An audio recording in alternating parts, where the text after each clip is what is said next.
Assalamualaikum warahmatullahi wabarakatuh. Perkenalkan, nama saya Meli Nur Latifah dari Program Studi Pendidikan Masyarakat tahun angkatan 2021 kelas A1.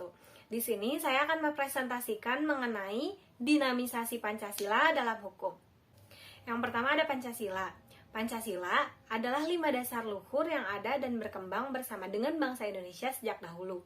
Sejarah merupakan deretan peristiwa yang saling berhubungan dengan kejadian masa sekarang dan semuanya bersumber pada masa yang akan datang. Hal ini berarti semua aktivitas manusia pada masa lampau berkaitan dengan kehidupan masa sekarang untuk mewujudkan masa depan yang lebih baik yang berbeda dengan masa yang sebelumnya. Dinamis adalah istilah umum yang merujuk kepada segala sesuatu atau kondisi yang terus-menerus berubah, bergerak secara aktif dan mengalami perkembangan yang berarti. Maka, dinamisasi Pancasila dalam hukum bisa disebut dengan perkembangan Pancasila dalam hukum. Perkembangan Pancasila dalam hukum. Setelah melalui beberapa proses persidangan, rumusan Pancasila akhirnya berhasil dicantumkan dalam Muqaddimah Undang-Undang Dasar 1945 dan disahkan sebagai dasar negara pada sidang PPKI tanggal 18 Agustus 1945. Dengan disahkannya Pancasila, ada beberapa perkembangan Pancasila dari masa ke masa.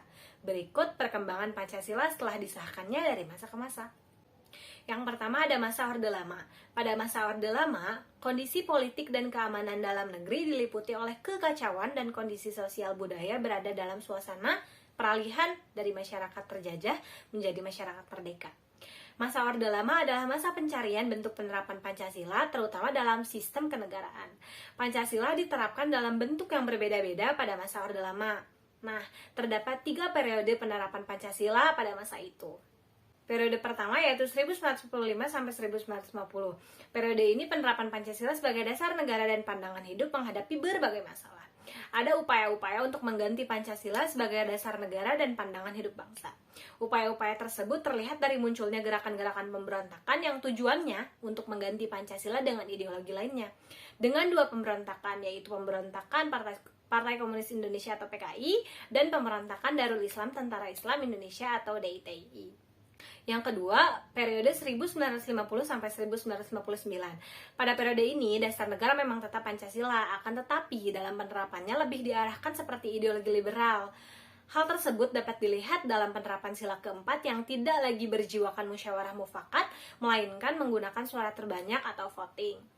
Kemudian yang ketiga yaitu periode 1956 sampai 1965. Periode ini dikenal sebagai periode demokrasi terpimpin. Demokrasi bukan berada pada kekuasaan rakyat, sehingga yang memimpin adalah nilai-nilai Pancasila, tetapi berada pada kekuasaan pribadi Presiden Soekarno pada masa itu. Selanjutnya ada masa Orde Baru. Era baru dalam pemerintahan dimulai setelah melalui masa transisi yang singkat, yaitu antara tahun 1966 sampai 68, ketika Jenderal Soeharto dipilih menjadi Presiden Republik Indonesia. Era yang kemudian dikenal sebagai Orde Baru dengan konsep demokrasi Pancasila. Visi utama pemerintahan Orde Baru untuk melaksanakan Pancasila dan Undang-Undang 1945 secara murni dan konsekuen dalam setiap aspek kehidupan masyarakat Indonesia.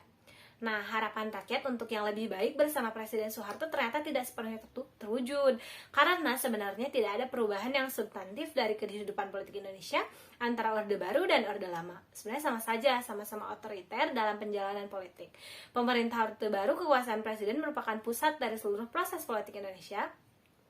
Lembaga kepresidenan merupakan pengontrol utama lembaga negara lain, baik yang bersifat suprastruktur seperti DPR, MPR, DPA, BPK, dan MA, maupun yang bersifat infrastruktur seperti LSM, partai politik, dan juga sebagainya. Selain itu, Presiden Soeharto mempunyai sejumlah legalitas yang tidak dimiliki oleh siapapun, seperti pengemban Super Semar, Mandaritas MPR, Bapak Pembangunan, dan Panglima Tertinggi ABRI. Nah, dari uraian yang telah tadi saya sebutkan, kita bisa menggambarkan bahwa pelaksanaan demokrasi Pancasila masih jauh dari harapan. Pelaksanaan nilai-nilai Pancasila secara murni dan konsekuen hanya dijadikan alat politik penguasa belaka. Kenyataan yang terjadi, demokrasi Pancasila sama dengan kediktatoran. Selanjutnya adalah masa reformasi.